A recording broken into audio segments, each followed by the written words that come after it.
What's the meaning of coaxing?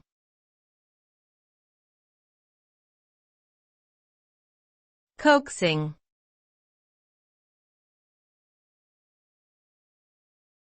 Coaxing.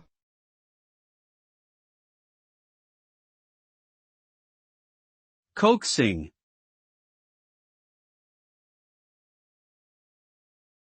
Coaxing.